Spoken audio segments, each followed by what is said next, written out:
That night in the air, I just had the worst feeling. I need an ambulance immediately. A girl walked into an airplane prop. God, you're in control. I pray that you protect me. When you've been through something so difficult, it almost seems like it's someone else's story. Because you are just living your life and you are progressing through it, but it just doesn't feel real. Like sometimes I'm like, wait, what? This is like the craziest story, if I really sit back and think about it.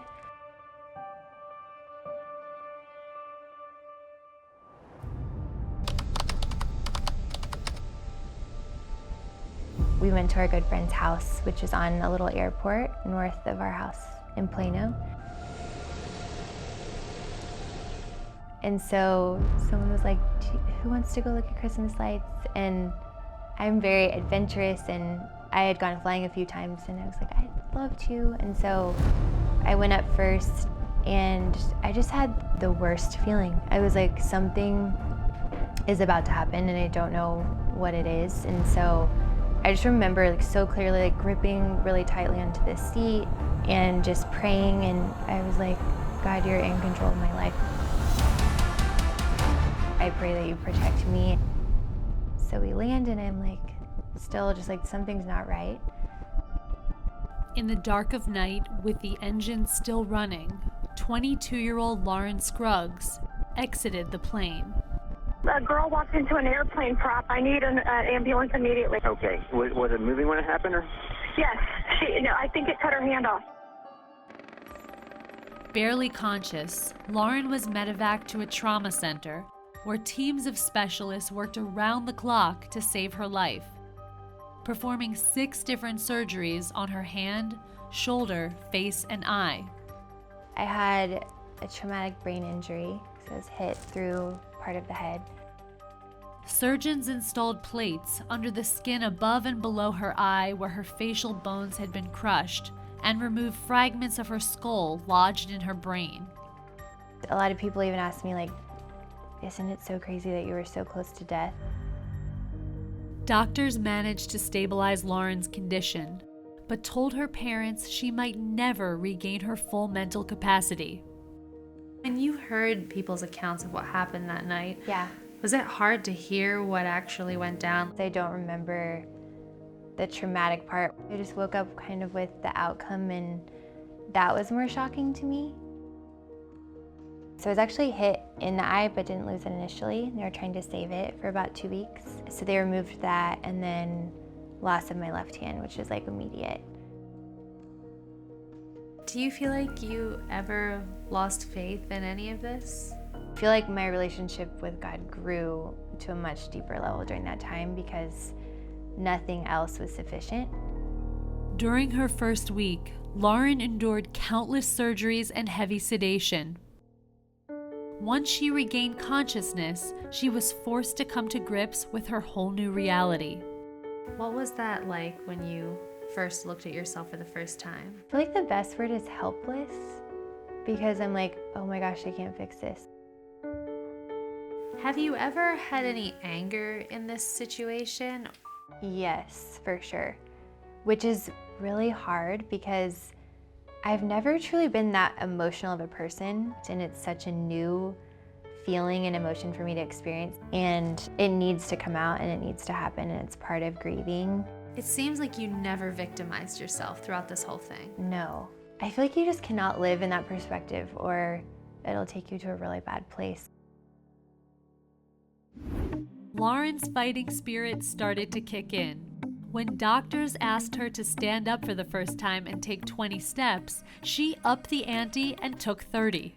I think I'm an internal competitor, so outwardly I'm not that way. It just kind of kicked in. It was like your instinct was to overcome the obstacle. Yes. And then go a little extra. Yeah.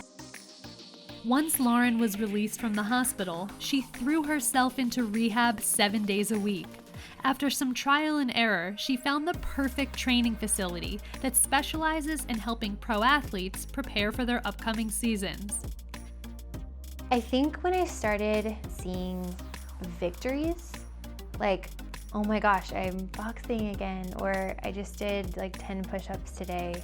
Like little things, but they were really big to me. Like, wow, I'm actually getting back to feeling normal again. It really encouraged me because, I don't know, I felt like I was in this community of people that viewed me as a normal person. You've said that through the pain that you have like a different appreciation for pain in other people's lives. I feel like I was so in my little bubble. I lived in my little happy world and mindset. I think that pain, it makes you such a deeper person in your character and in your compassion for other people, and even with what truly matters in life. Using her own pain to help others heal has given Lauren's life new purpose. In 2012, 1 year after her accident, she became a New York Times best-selling author with her book, Still Lolo. Still Lolo is really healing for me. While writing the book was cathartic, she still felt isolated by her new circumstances. So Lauren reached out to someone who could relate, professional surfer Bethany Hamilton, who lost her arm in a shark attack near her home in Hawaii in 2003. She was the only girl I knew of that had lost an arm. And so we Skyped and just immediately connected. We just both had this idea of, why don't we start this retreat for girls that had lost a limb? In 2013, Bethany and Lauren teamed up and hosted their first annual Beautifully Flawed retreat to help encourage and inspire other young women along their journeys. It's just such a place of community, immediate bonds, because you don't have to explain anything, and really connecting and creating just lifelong friendships. Like, I cannot imagine this whole journey without those girls. During that retreat, Lauren met people who wanted prostheses, but their insurance didn't cover it and they couldn't afford the enormous cost. They range from about like $30,000 to $60,000. It just got to the point where I was like, I have to do something about this. Like, I just know how much wholeness my prosthetic arm brought me. Her new perspective inspired her to take action. So Lauren joined forces with her friends Ashley and Lisa, both of whom have also lost limbs, and started the Lauren Scruggs Kennedy Foundation, dedicated to providing more natural-looking prostheses. We actually provide this skin covering for prosthetic arms and legs because the part that's really good quality and makes it look really beautiful and realistic is rarely covered. So just restore confidence and bring hope to these girls that have gone through such significant loss. Much to her surprise, Lauren's story inspired people all over the world. Celebs like Juliana Rancic tweeted her support. And Juliana took it one step further when she arranged for Lauren to meet her E! News co-host, Jason Kennedy. Oh my gosh. We got married December of 2014. Marriage is such a gift. It's like you're living with your best friend. Has he helped you with your own self-confidence and feeling beautiful how you are? Yes, oh my gosh. Jason just was like, I'm gonna wake up every morning and tell you this is literally like my favorite part of your face. Just really helping me kind of exercise through that insecurity. Also realizing it doesn't matter. These days, Lauren is determined not to waste a single moment of her life. She launched a lifestyle blog with a strong focus on wellness and balance. She also co-founded an all-natural dry shampoo called Stranded and penned her second best-selling book entitled Your Beautiful Heart, to encourage young women to find the beauty within. So I believe this in any tragedy, but I feel like it focuses your life. I held so much value in my beauty and people complimenting me, and I think what's so beautiful is loving people where they are in their life and realizing we're all made so differently. And so just really embracing what makes you you and realizing that's so beautiful. What do you want to be known for?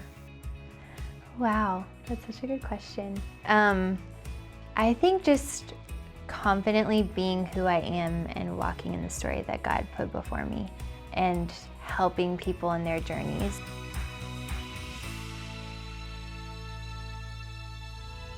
If this modern hero inspires you, please share, and don't forget to subscribe to our channel on YouTube at Modern Hero TV. To donate to the Lauren Scruggs Kennedy Foundation, go to www.lskfoundation.com.